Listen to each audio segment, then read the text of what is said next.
and the person who worked there hit him.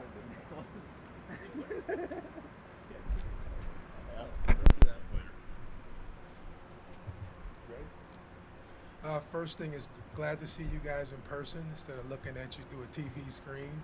I'm excited for the night practice tomorrow, and hopefully we get a good crowd, and having the fans back out here helps giving our guys some juice. So I'm looking forward to that, and with that I'll open it up for questions. Andre, what's it been like to see Daniil back in person the last couple days? It's been fun. It's been fun to have him back out here. Whenever you get close to a guy like that and you bring him in as a rookie and you've been able to watch him develop every day, you develop a closeness there. And our relationship is a little bit closer than just coach and player.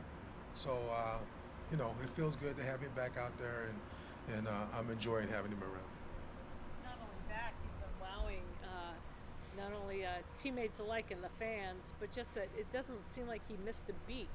I mean, you might be able to tell as his coach, but are you impressed with that? No. Honestly, he's just being D. I mean, he's just being Daniil, and there's some things that I see that he has to work on to get back in the groove, I mean, it's playing defensive line is not like riding a bike. I tell guys all the time, when you're a DB, a receiver, a running back, or wide receiver, you can go do things in the offseason that carry over to what you do on the field, okay? None of these guys go work with all these guru trainer guys and they're in a three-point stance all day long. They're having to strike and move a 330-pound guy. So I can work pass rush drills off a bag, or I can work pass rush drills with somebody, shooting their hands at me. But it's a big difference when it's a real live person. So it takes time for you to get your body back in the groove to play defensive line. And so he's just like every other defensive lineman in the league. There's some things that you've got to do to improve to get yourself to be game ready. He hasn't wowed me. He's just being D. We saw him moving around from left to right, and then I think yesterday predominantly at right. What are the differences for a defensive end and going off that side of the edge versus where he's been playing? Honestly, Courtney, it's more about where you feel comfortable. Some guys have a natural feel rushing from the left side, and then all of a sudden you put them over on the right and they feel uncomfortable. Their timing is off. And then it's in the same way. Some guys feel more comfortable on the right, and then you move them over to the left, and then their timing's off a little bit. So, you got to try to find if a guy can feel comfortable enough to play on both the left and the right side, and not decrease his ability to be effective. And so you find that out during practice. The good thing about D from the beginning, even though he played left end the majority of the time in practice, I had him practice playing on both the left and the right from the time he was a pup here. And so like with the young guys I got right now, I'm doing that with them, making them play on the left and the right. So as a coach, I can evaluate, do they have the ability to play on both sides, or where's the best place for them to play? So to me, it's not about being on the blind side of the quarterback, you know what I mean? It's about where are you going to be the most productive, and then now you got to have a chance. You have a chance for a guy to make plays for you. Andre, how has it been reintegrating Stephen Weatherly back into the system after the 1 year away? It's been fun having Stephen back. Stephen's very smart, long and athletic, but I have to remind him of how we do things here than where he was before.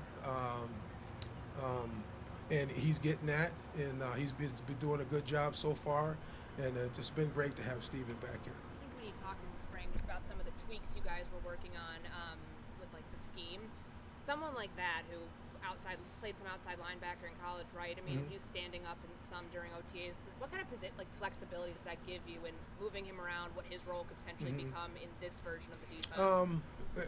It helps a lot, and when Stephen was here before, if you remember, he stood up and played inside. He played on the left, he played on the right. We dropped him a lot because he has the athleticism to be able to do those type of things. So, him being able to do that, we already knew he could do it because we had him in that role when he was here before. And obviously, Daniil has the ability to do that.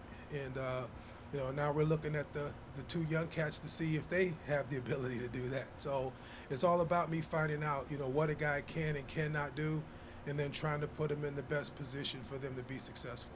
What does it do for the defense as a whole to have a lineman have the ability to drop back into coverage? It helps you because now you're able to send a Harrison Smith and Anthony Barr and Eric Kendricks, and the offense has to find a way to account for a different guy. They're always going to look at those big, pretty-looking defensive ends on the outside and go, "We got to block those guys," especially the ones I try to get. I like the ones that look pretty. They're going to account for that guy. Now all of a sudden that guy drops in coverage and somebody else comes and the protection's going to that guy. We got a chance to either get a guy on the running back or get a guy free. And so, to play defensive ends for us, you got to be an athlete. With all the stuff we ask them to do, you got to be an athlete. And so that's always my prime that I'm looking for when we're looking at whether it's free agency or whether we're looking at as a draft to play for us. You got to be an athlete to play DN for us. You also have a group of other guys this year that can do the ugly work too at defensive tackle. With Dalvin and with also Michael Pierce, how much more freedom and maybe versatility do they afford you as a defensive coordinator with the way that they're able to clog the middle? They're two big dudes that are hard to move off the line of scrimmage. Anthony Kendricks and Eric Kendricks and Anthony Barr, it makes their life a lot easier. It's going to take two people to move those guys. And so it makes their job a lot easier. They both can play nose. They both can play three technique. So it doesn't make a difference if we have to move the front and one has to be the three and one has to be the nose. And it helps us out a lot. Is bringing back Sheldon, is it similar to Steven where you have to, remind him a couple things about the system, or how is he picking it up? Yeah. Yeah, I'm on him all the time, but the good thing is they have recall. So it's not like it is with the rookies. You're trying to break habits. I'm not going to say bad habits, but it was the habits they were taught where they were before. Because Sheldon was here before, it's just me reminding them of how I do things here. And then he's able to make the change like that because he's done it before. The good thing is when I show drill tape, so I break it down by position and show all the blocks, how you play the blocks correctly by each position, how we rush by each position, and it goes through the years from the time that I've been here. So you see all kinds of different guys on there. Where at three technique, Sheldon's on there a lot. Okay, so when we're watching the tape, I'm able to say, hey, that's you, right? So you know how to do it. So you can't fool me, right? So that helps a lot. I can't do that with a rookie. I can't do that if it's a free agent that's never been here before. So him making the change to go back to do it the way that we do it here is a lot easier because he's done it before. With Holmes moving the plan for him at tackle this year, what do you like with him at that position from where we've just seen him a couple days in practice? Jalen? Jalen. Yeah. Well, Jalen's played there, if you go back, 2 years? Courtney, I think 2 years ago, he played three technique the whole time. So he came in as a rookie. He was a DN doing both. And then I think his second year, we moved him to three technique the whole time. And so what I've been doing in camp so far is he's playing left end, and then I'm kicking him down inside to play three technique on base downs and third downs. Just so I can get the best out of him and look and see what the best combination is. I mean, the one thing that Rick and the front office did for me is, I got a lot of competition in my room, and that's what you want to help force guys to improve. And so what I need to do is find out what's the best combination of guys. So not just looking at it at who's going to be the 5 or 4 or 6 defensive ends or who's going to be the 4 or 5 defensive tackles. You're looking at the best combination. Can this guy play defensive end and play inside? Can this guy play inside and maybe do something a little bit outside? So then that way you're protected as you go through the injuries through the course of the season. So that's why I'm doing all different kinds of combinations and playing guys in different positions, so we have an opportunity to see what's the best way to put the final group together. Andre, Mike Zimmer was talking yesterday about how he's always trying to adapt as a coach, pretty much from the beginning of his coaching career to now. Just where have you seen him change or adapt really since he even got here as a head coach to now? He's the same old Zim. He's the same old Zim. You know, he's demanding. You know, he's a stickler to make sure that we're going to dot all the I's and cross all the T's. I think, like I told you guys before, in the spring, I think the one thing that he did this year that was great is that instead of us just studying the tape about what we do, we spent time studying other people and looking to see if there were some things that we can add, and that we didn't become old crusty coaches that just stick with what we do. You know what I mean? And so I thought that was great because it caused some mass discussions in our room. You got different viewpoints from different coaches all in the room, and different ideas. And I think we've added some things to our package that are going to make us better. He said he also is more willing to listen to players, maybe not always change things. Have you found the longer that you coach, you're willing to listen to what some of the input is from your players and maybe adapt that way too? Yeah, I mean, you know, I listen to what they have to say, and you know, but when it comes to how we play, no, we're going to do it my way. I'm going to listen to you, but when it's all said and done, we're going to do it the way that I want it to be done.